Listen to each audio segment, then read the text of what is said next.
Great. Good morning and lovely to be with you this morning and to be part of this wonderful festival. And our topic is thinking about creating sustainable business success. That's what we all want, isn't it? But what does that actually mean? We spend our whole lives thinking about how can we be successful? We spend our childhood thinking about what do our parents want from us? What do our teachers want? What do then our bosses want in the workplace? What do our customers want? We're constantly thinking about what are the things that help us to be successful. I've been fascinated by this question throughout my career as an Olympic rower for 10 years, thinking about what is it that's going to help me to win those medals, to come first. Then I worked in a very different career as a diplomat, working for the British government abroad, thinking about relationships and how do we influence, persuade others, but still thinking about what's success? How do we get what we want in those negotiations? And I now work as an executive coach and working at business schools, supporting businesses to create environments where people can thrive, where they can be at their best, where they can bring their best ideas, feel motivated in a much more lasting, creative, resilient way. And a lot of this comes back to how we define success. What is it that we think about? Who decides what success looks like? Is it something that we determine for ourselves, or is it something that others externally impose upon us? What are the key criteria? What does it really come down to? Is it those spreadsheets? Is it the profit? Is it something else? Is it that broader impact that we want to have? And what's the time frame on which we see success? Is it about what happens in the next set of results in 3 months' time? Or is it about something else more lasting? How we define success drives the way we think, the way we behave, and the way we interact with each other. So it's really critical because it affects the way we spend our time, and time, as we know, is precious. I found throughout these different careers that success was not always what I first thought it was. I thought it was obvious when I started off as a sportswoman that actually it was just about winning races. How could it be about anything else in sport? But actually, over time, I realized that sporting performance is a much broader concept because you have to think about what happens between the races. You have to think about the impact. What do you take from those races? And what do others around you take from being connected with sport, whatever level you do it at? The bigger purpose of sport goes beyond just winning. It's about shifting how we think about our human, physical, mental capacity, the possibilities, the boundaries we can explore. It's also about connecting us, connecting communities, and all of the different ways in which sport becomes part of our lives. It's also about fundamentally a healthy life and a healthy, active way of living. When I started off as a diplomat, I thought, okay, this time, in order to be successful, it's a whole set of different things.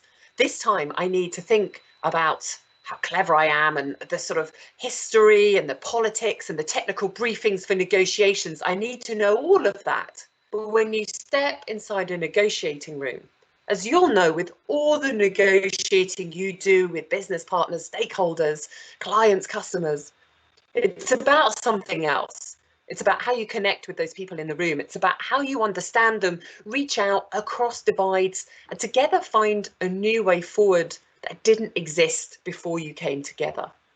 It's this broadening of what success looks like that I want us to think about today in order to create a sustainable way of achieving something that matters. In business, I see all the time an increasing focus on short-term metrics, on short-lived moments of hitting results without understanding the impact of those results. When we define success in a way that's short-term, short-lived, and externally imposed, then we limit our own performance. We limit the ideas we bring to what we do. We limit the motivation for ourselves and for those around us.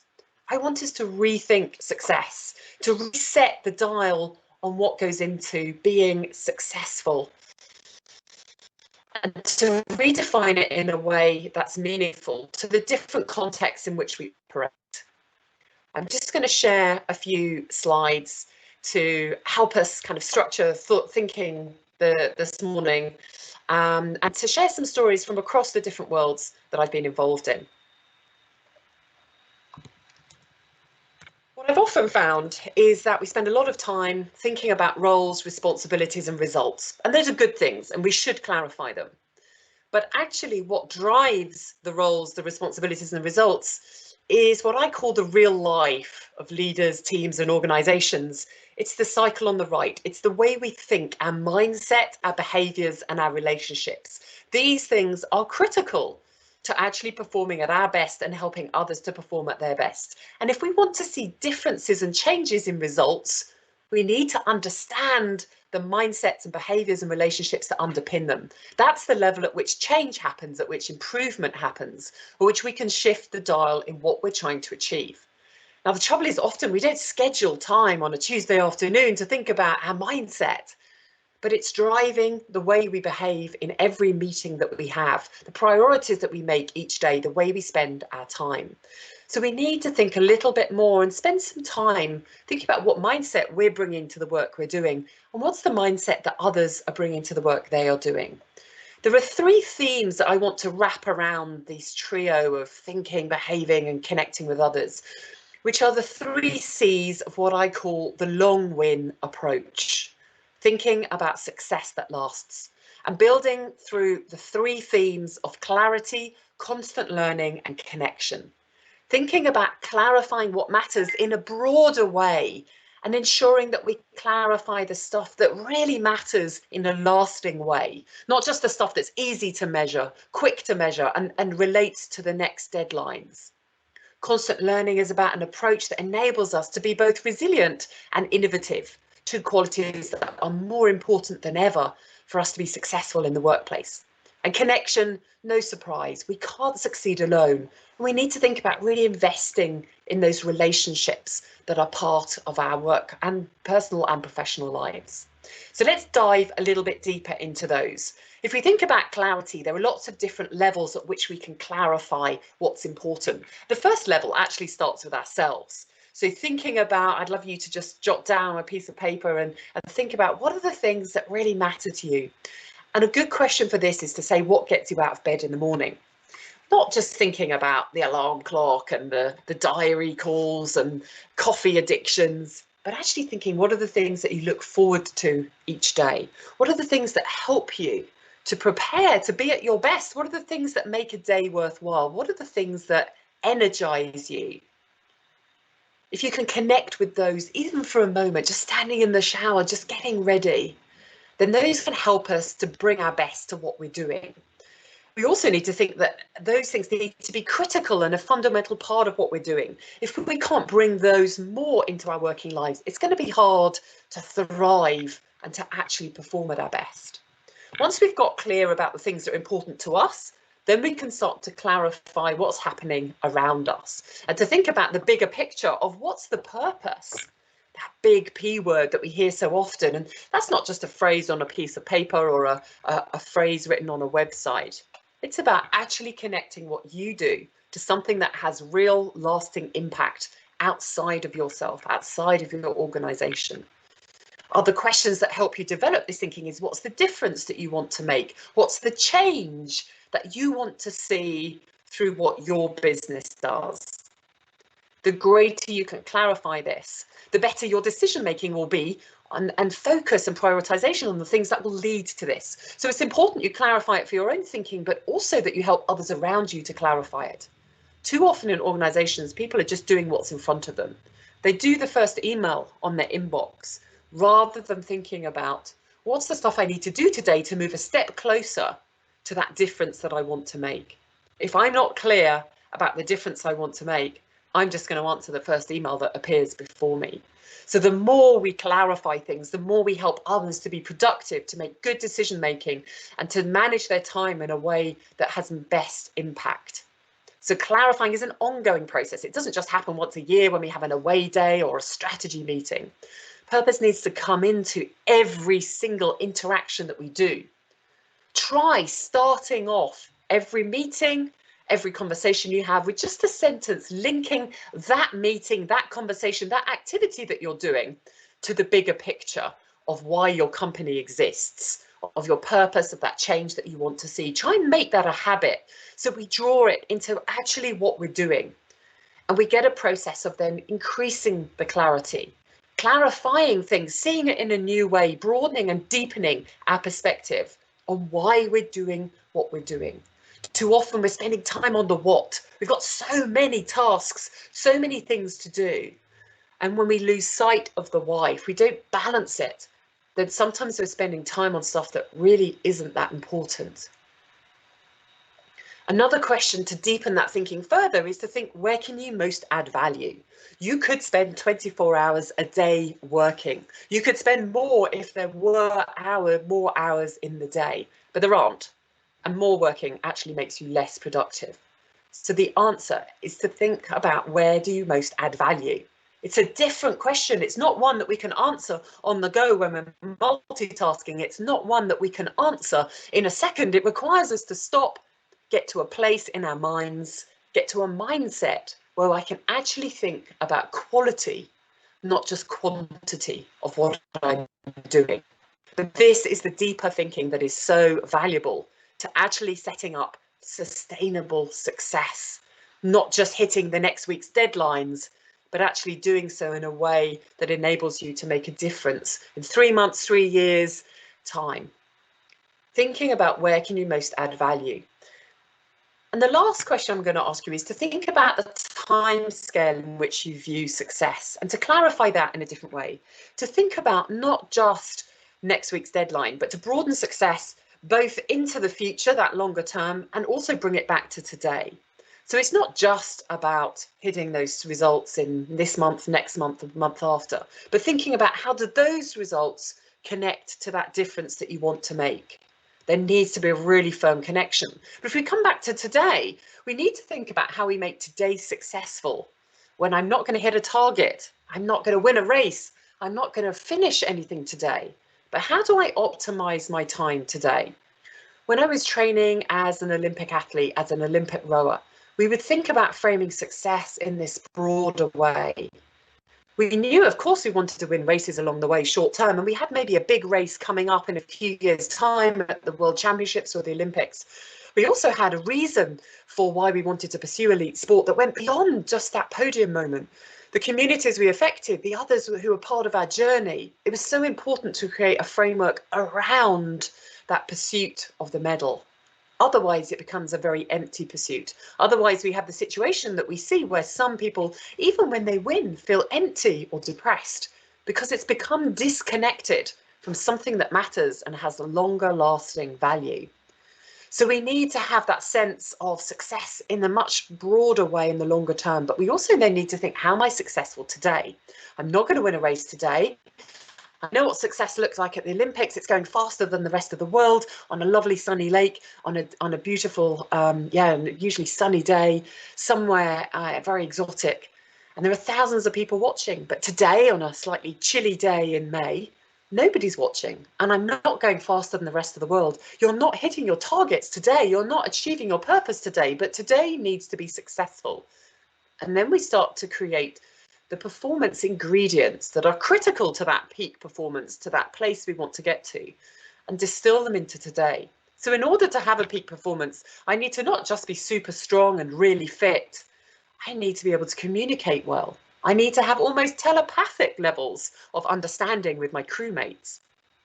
I need to be able to recover and look after myself, or I will not make that final in a few years' time at the Olympics. I won't get that far if I don't understand and listen to myself and understand how to recover and look after myself.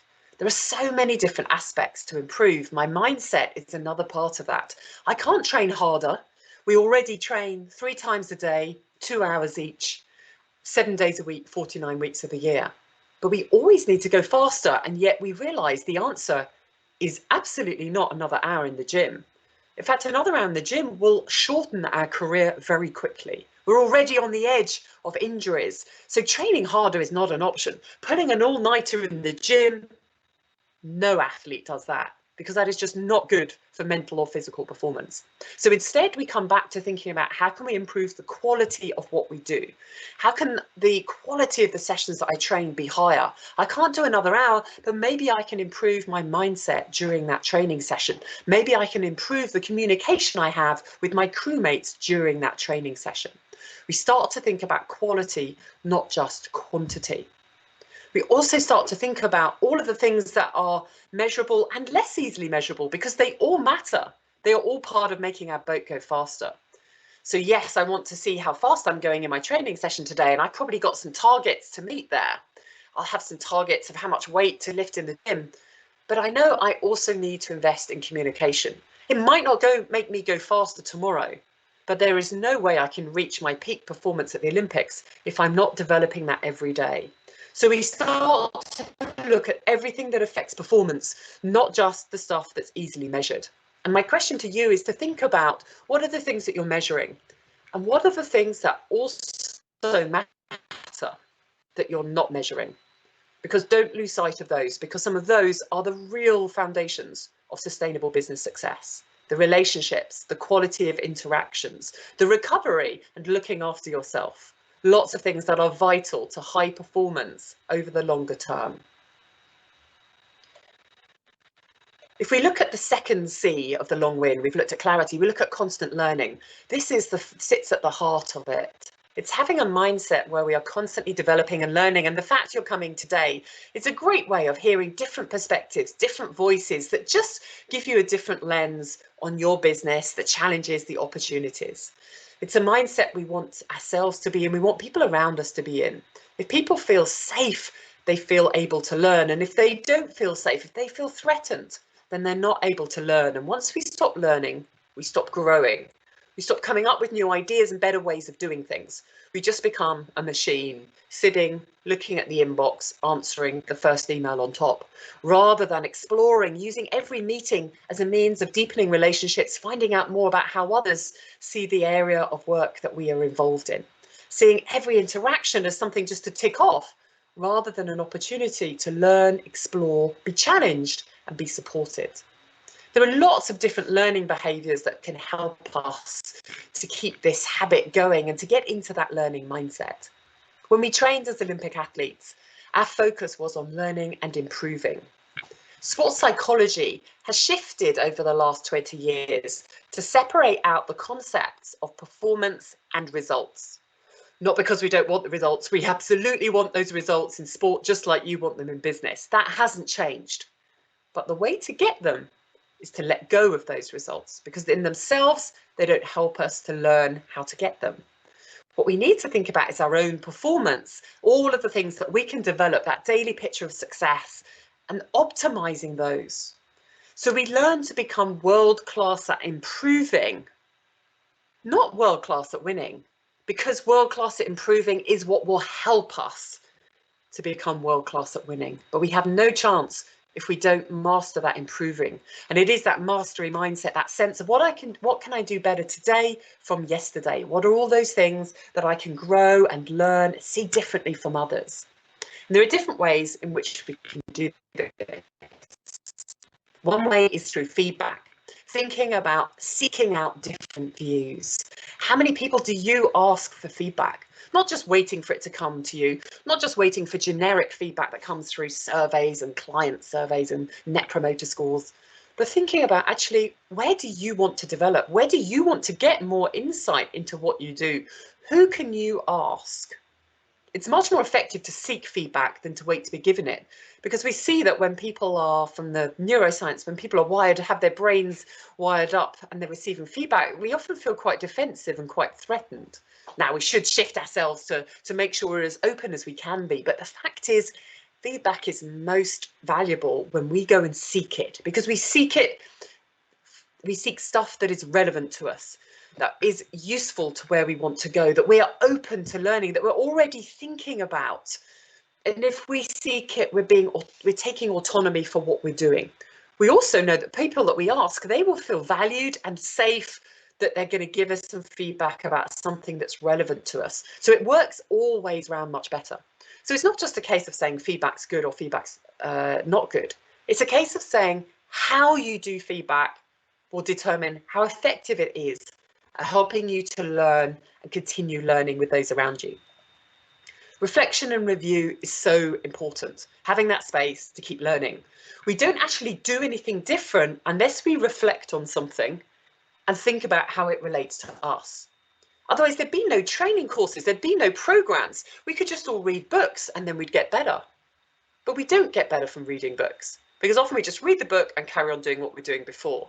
Unless we have an experience, unless we really think about it, reflect and relate it into ourselves, how it applies to selves and why we should do something differently. If we don't know that, we're not going to do anything differently.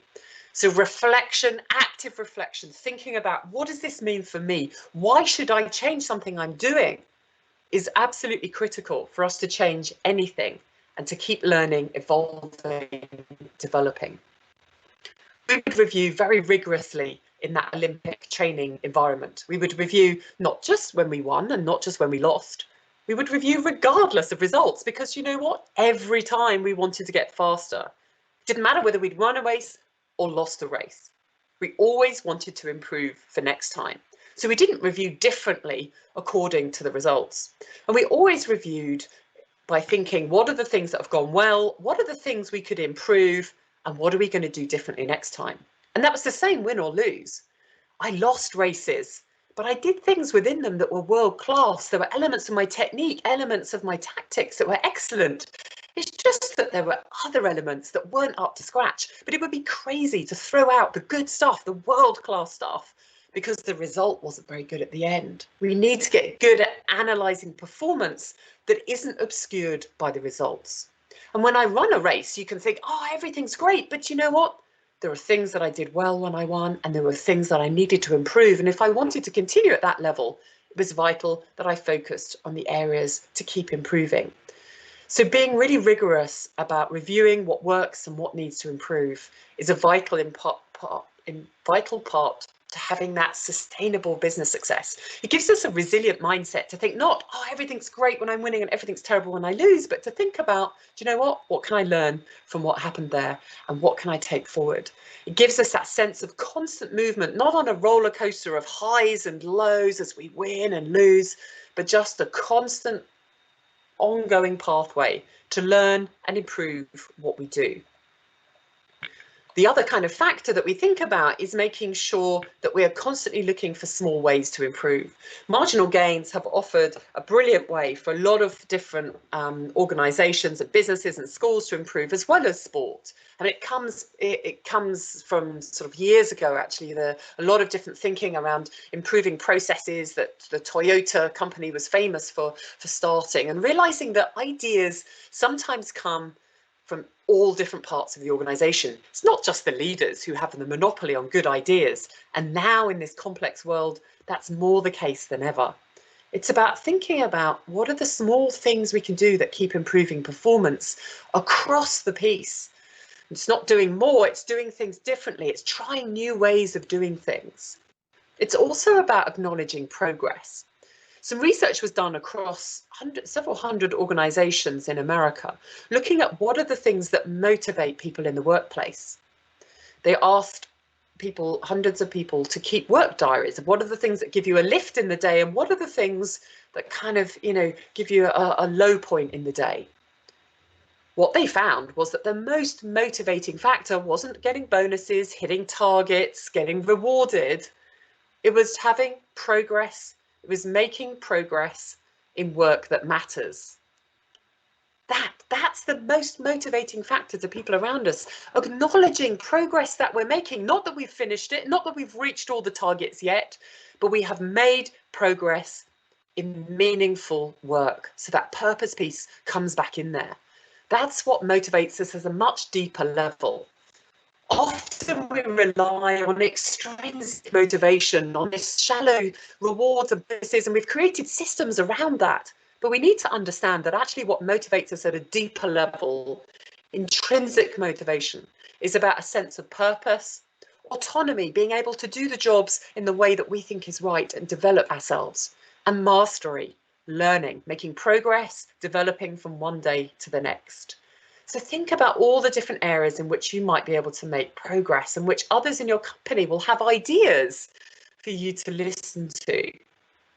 Marginal gains played a huge role in the transformation of performance at Olympic level in this country over the last 25 years. We won 1 gold medal in Atlanta in 1996. We won 29 in London. We were second in the medal table in Rio. And the marginal gains thinking was a huge part of that. It's often associated with the cycling team, but it actually happened across Team GB. It was a way of getting out of silos because we started to share marginal gains across sports that previously never spoke to each other. So rowers and canoeists and sailors all shared thoughts. We're all water sports, but actually we're set up completely separately. So if you're a rower, you would never naturally know anyone who did sailing. But we're all trying to make boats go fast. We started to share tips and all sorts of different strategies that we had developed within our own traditions. The endurance sports spoke to each other, the canoeists and the rowers and the swimmers and the triathletes started sharing some of those sports science tips as well. It was a way of breaking down silos. It was also a way of everyone within that system contributing. So it didn't matter whether you were the chief coach or a part-time nutritionist.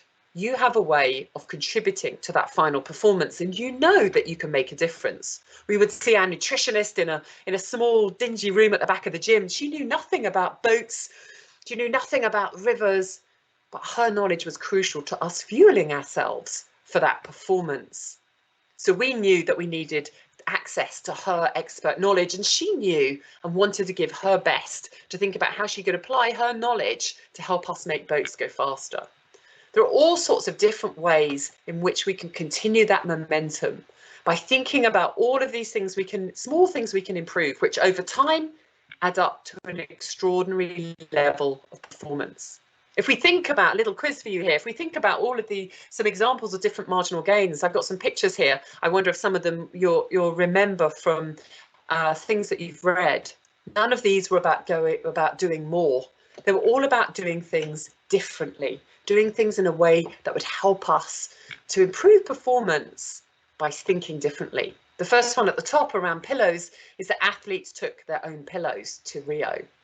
They'd never done this before, but it cost nothing, it weighed nothing, and the benefits were multiple. Not just better night's sleep, which is crucial when you're about to have a peak performance, but also a hygiene benefit, a familiarity benefit in a world that's very intimidating when you get to the Olympic Village. It was also about looking at your environment in a different way and thinking, what else can I do that will set me up for success? What are the things I take for granted in my environment that I could actually make some small shifts in that would help me to perform at a higher level over a longer period of time? The bottom left picture shows us a flight simulator, and the RAF train their pilots in flight simulators, and we took Olympic coaches to talk to them.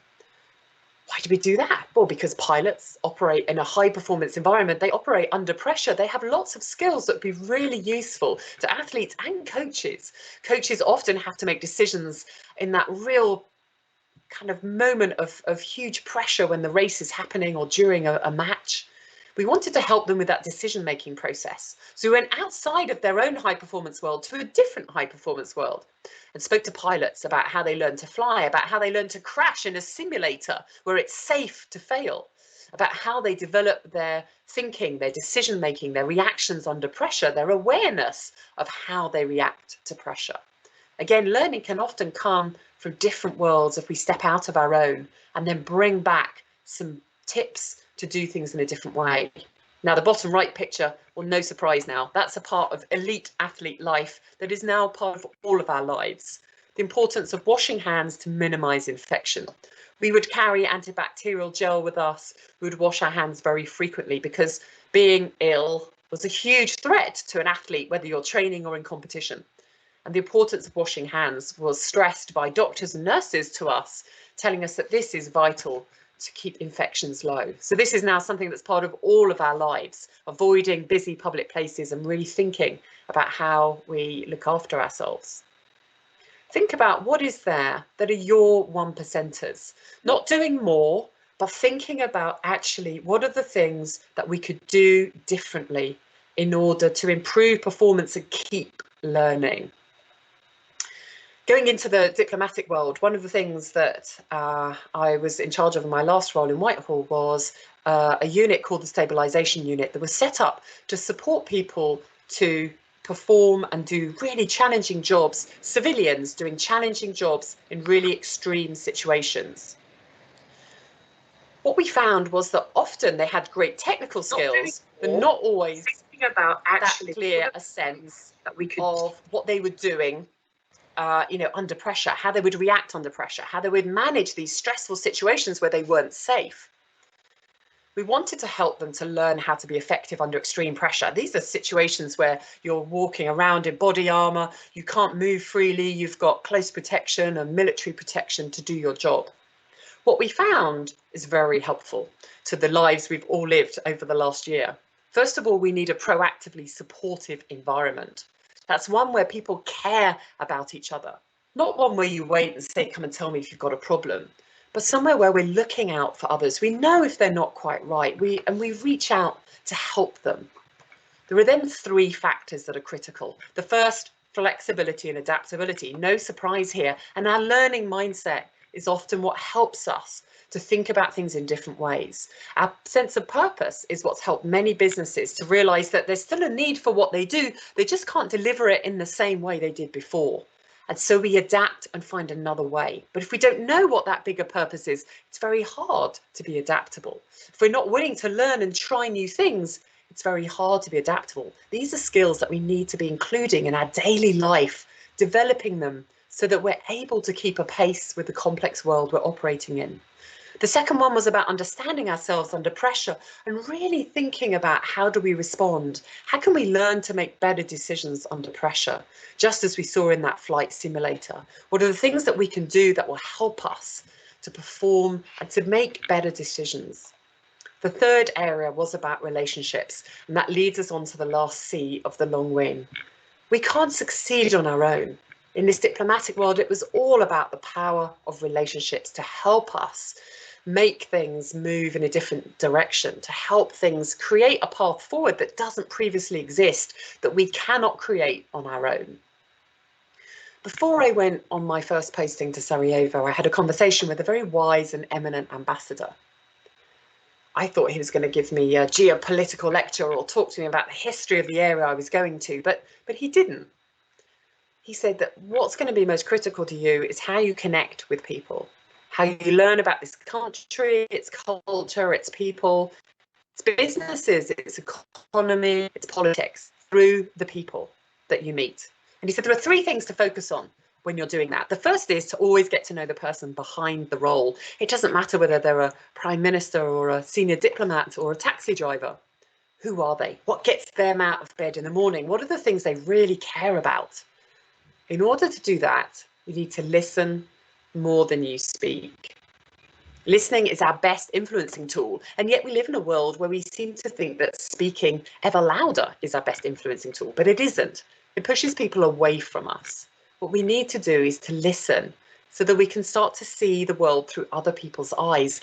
That then enables us to work together to co-create something of value. When we have listened, it gives us a chance to build on what we have in common.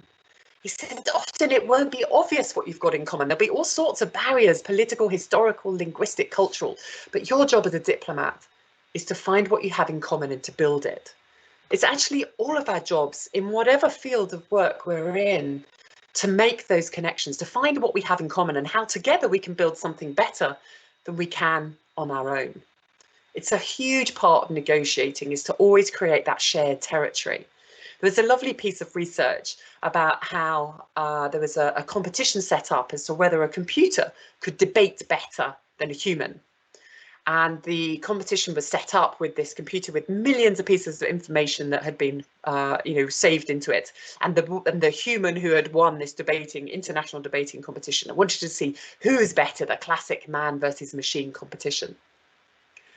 Machine had more bits of evidence. It brought all sorts of different aspects of evidence. And the topic they were debating about was whether to invest more in preschool education, whether the government should invest more in preschool education.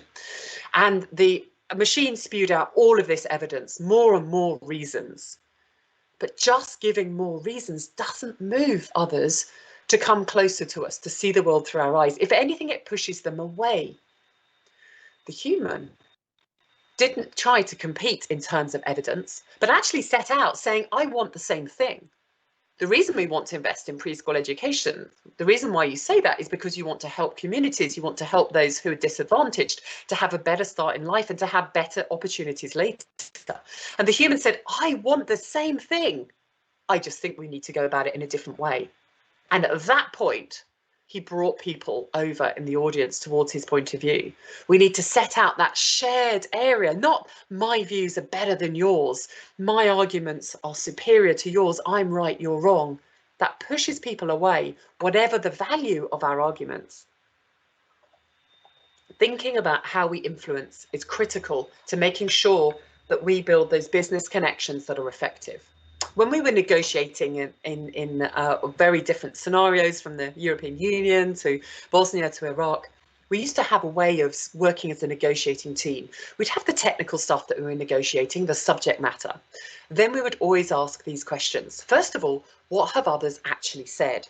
It's really important to think about the things that, you know, our expectations. Do I expect that somebody's going to say this and I hear it when actually they've said something different? What is it that people are saying and not saying? Are we really listening to hear when they shift their views? The second piece is to think about how are others feeling? Not just focusing on what we're saying, but actually starting to focus on how is it being received? What's the mood in the room? Then we would actually check, not just have we understood others, but have they understood us? We always think we're really clear about what we want in meetings. But if you ask people who are in the meetings with us, they'll all say something slightly different because we hear things differently. So we need to keep checking that others really understand what we want. Then we have to think about how can we support them. We always want to bring them closer. We want to create that shared territory that we're both looking for something different, even if at some level it seems like we want opposite things. We want opposite things because at a higher level, we want to serve our customers better. We want to improve a sector. We want to improve a product offering. We want to make an improvement that we actually share. And the last thing is to stay curious about alternatives, about all the different things that we might do in order to move things forward. So we don't get into a world that's actually battling kind of one-on-one all the time. But there's actually thinking about, you know what, there are other ways in which we can do things. So I want to finish just with a story from the end of my own career, and then I'd love to hear any questions that you've got. Please, you know, start adding those into the chat, and I know then they'll get shared with me in due course. All of this thinking came together in my final Olympics. I went to the first Olympics in 1996, and I came 7th. And it was a huge learning opportunity. And I thought, right, now I know what to do. Now I know what I need to do next time. And so I thought at this point, okay, I'm going to focus on, you know, training as hard as I possibly can. And no one could have trained harder for the next 4 years. I did all those sessions 3 times a day, 2 hours each. So 6 hours of physical training, 7 days a week, 49 weeks of the year. But at that next Olympics, I came 9th. I had a big crisis at that point. And I thought, oh, how is it possible to have worked that hard and gone slower? But at that point, I started to realize that actually performance needs to be thought of in a much broader way than who's working hardest, who's the physically toughest. It is about our mindset, our behaviors, our relationships. It is about so much more than purely who's worked the most and who's the toughest person in the room. It's at that point I started to ask for feedback from all sorts of people who'd known me in different ways. And at that point also sports psychology and our understanding of cultures and environments was starting to shift. We realized it wasn't just about creating strong individuals. It was about creating an environment where everybody could become the best that they could be. That feels different. It's a different way of defining success. It creates environments where success can be ongoing. It doesn't depend on 1 or 2 exceptional individuals. It also enables us to thrive in different ways because success for one person looks very different than it does for another. I decided to have one more go after a year off. And when I came back from my 3rd Olympics, we set things up very differently. The culture was starting to feel differently. Instead of it just being about who's the top of the rankings each day, It was about what have you learnt and what are you going to do differently tomorrow? What are the things that you're improving today and what are you going to continue improving tomorrow? That focus on learning and improvement as a measure of success on a daily basis improved the results that followed. That focus on what are the things that are going well and what do we need to improve gave us a resilience that helped those at the top of the rankings and at the bottom of the rankings, because we were all trying to improve and none of us knew how steep our improvement curve might be. We would all, of course, we don't improve in a straight line either. It's just about giving that opportunity to optimize development improvement. That is what drives the results that we then get. Focusing on the results themselves never brings us all of that. I can remember at one race, sort of halfway through my career, or in fact, sort of coming into that last period of my career, where I won a race at an international level, the highest level I'd won for some time. It was a World Cup race in Munich. And we got this wonderful gold medal, had a lovely ceremony, came back to where our coach was standing, putting our boat away. And he said, that was a great result. Tell me about the performance. We said, oh, it feels so good. We've got this lovely medal. We've had a really it just feels so good. Everyone was clapping and cheering us. And he said, it's a great result. Tell me about the performance. And we went through this a few times and he was getting quite irritated. And he said, look, the result is good, but I want to hear about the performance. And at that point, the penny really dropped about what he was talking about. It was a different question. And we started to answer it. We talked about the things that we had done in the warm-up, which things had worked well, which things hadn't worked as well, and we might want to go back and refine for next time. Then we talked about the race itself, how the start had gone. We'd had 3 things we were focusing on, and 2 had worked really well, and the third hadn't quite been as good as we'd hoped. So we need to go back and look at the video and improve that. We had the number of strokes per minute that we wanted. We had a good stroke length, and that helped us to start moving out on the rest of the field. Halfway down the race, the wind direction changed and we lost balance, we lost our rhythm for a moment. We tried a couple of things that didn't work, and then when we focused on our posture, we started to get back to the speed we'd been at. At the end of the race, the sprint to the line was scrappy. We caught a few waves, but we just clipped them, so we were okay. It didn't affect us too badly, but we need to tidy that up for next time, because if the waves are any bigger, then we could really come a cropper. He was really excited by all of this. He said, that is great, because all of that tells us how we will go faster next time. The result tells us none of that. And that's where I realized that this performance thinking is really a huge part of trying to get the best from ourselves. And then when we get obsessed by looking at results and spreadsheets, in themselves, they don't tell us how to get better results, and they can constrain our thinking. They can limit our thinking, our analysis of things that contribute to them that we can't see in those immediate metrics that lie underneath it. Mindsets, behaviors, relationships, recovery, health, all of these other factors, communication, collaboration, relationships.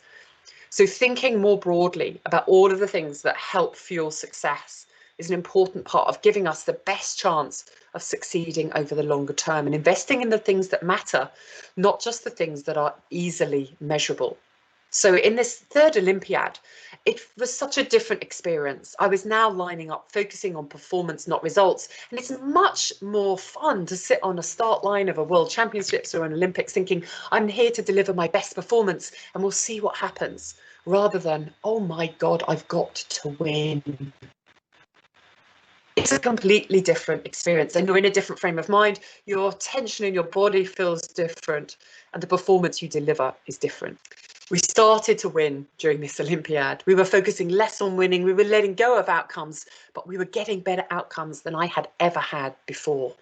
The year before the Olympics in Athens, I won the World Championships with my rowing partner, Catherine Granger, the first time that British women had ever won that event. It was an incredible moment, wonderful to stand on the top step of the podium.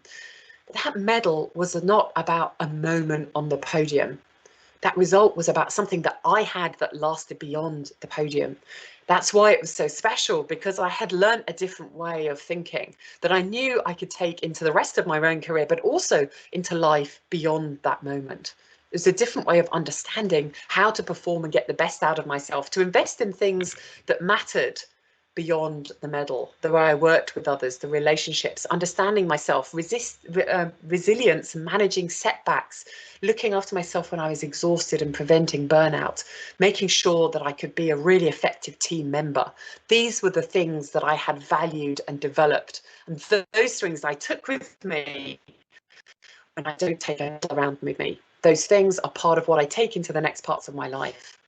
So it was a year before the Olympics. Things looked brilliant because we'd won the World Championships, and yet life is never straightforward. And in the process of that race, my partner had actually injured her back. We didn't realise at the time how seriously, but it turned out a couple of weeks later after we were home that her back, she had a disc in her back very badly in the process of those competing in those championships.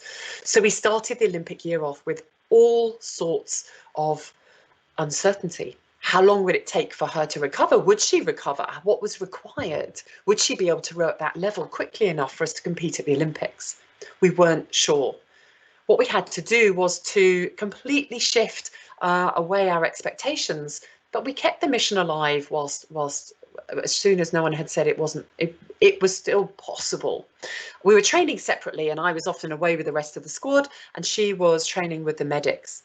Every day, though, we had contact. Even though we weren't training together, we would say, what have you done today that's helped the boat to go faster? What are the things that you've done, that you've learned that are new? And we discussed tactics and ideas and books and conversations and ideas we've had, other sports we've learned from and thought about or connected with. We kept that mission alive. After Christmas, she was given the all clear, and we were able to get back in a boat together. It was January at that point. We'd lost 4 months, but we couldn't look back. We've all lost time in our businesses over the last period. We've all had kind of massively challenging periods. But now we have to think about what's possible from where we stand today. So at that point in January, we had to think, well, we still got to get through. We still got to qualify as the British pair. And we did that in our national trials in April. We then had from April to August to try and improve as quickly and as fast as we could. It was about learning, failing fast, learning fast, trying to do all the different things that we could, all of those marginal gains to recapture the speed we had from the previous year and build on it yet further.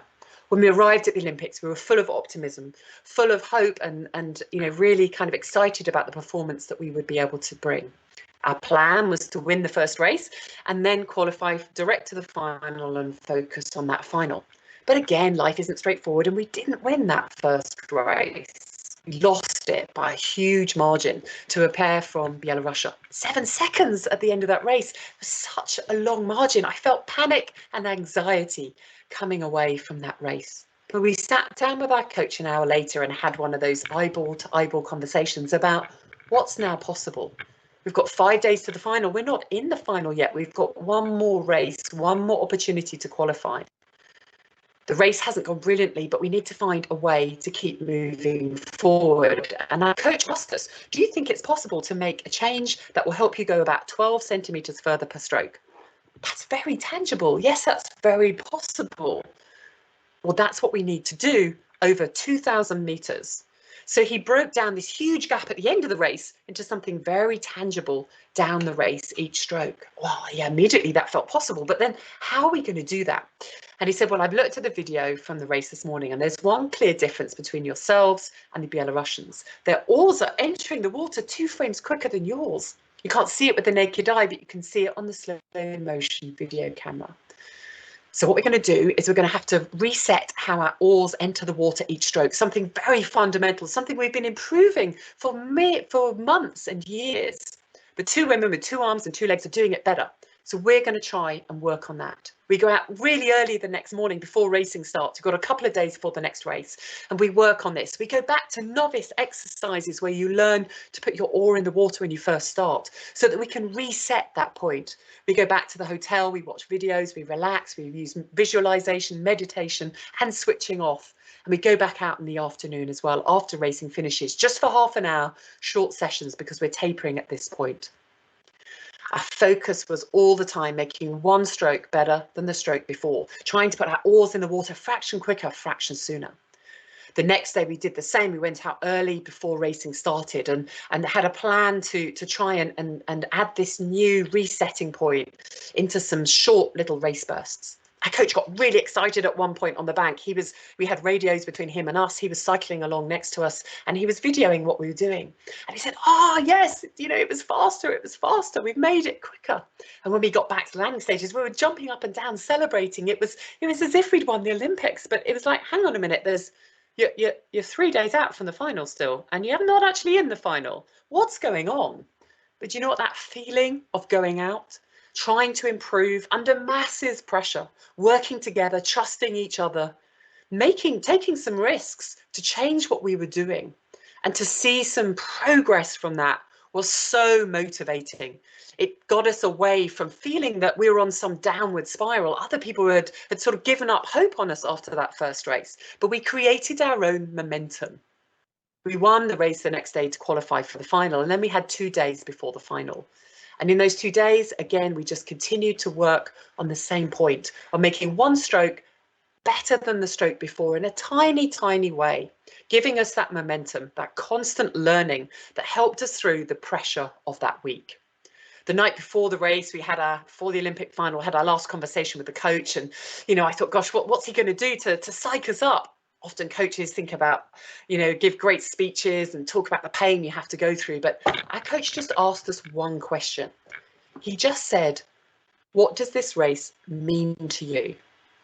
And it was that question that then tapped into all of who we were. He didn't run through the tactics. We knew the race plan. We knew the technique. We knew what we'd been working on that week. But he wanted to tap into who we were, our whole identity, the highs, the lows we'd been through, what this race meant beyond just the podium, the real why that had brought us there. We went out the next morning to race. So I'm just going to show you the last quarter of the race and how it played out. We were in 4th place. Quarter of the way through. We were in 4th place half of the way through, and we were in 4th place 3/4 of the way through, constantly thinking about putting our oars in the water a fraction quicker, a fraction sooner. And this is how it played out.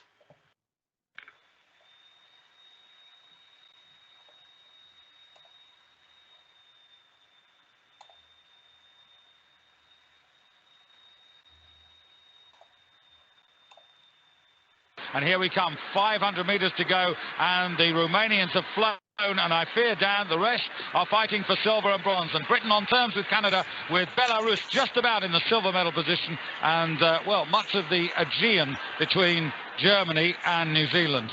Well, these are the champions. These are certainly the champions. They've got their revenge on Great Britain, who beat them last year at the World Championships. They're 33 strokes per minute. They don't have to do anything now. They've got 2.5 lengths clear, and Belarus in 2nd place there. But Canada beginning to slip back as Great Britain start to make their charge. Great Britain moving up on Belarus.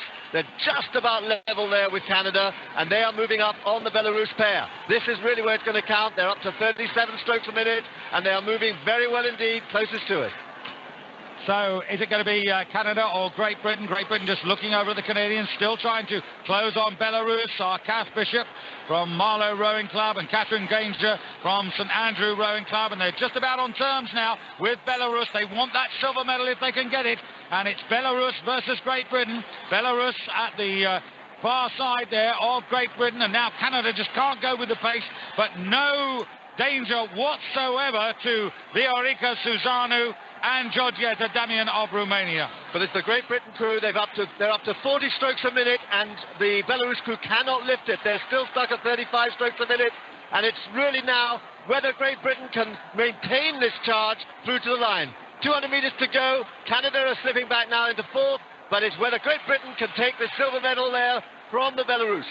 And they're cutting back the Great Britain duo on the gap to the Romanians, but the line's going to come in time. And this has been a wonderful and remarkable performance by the two Romanians. Great Britain closing to ensure that they take the silver, with Belarus in bronze and Canada finishing in 4th place.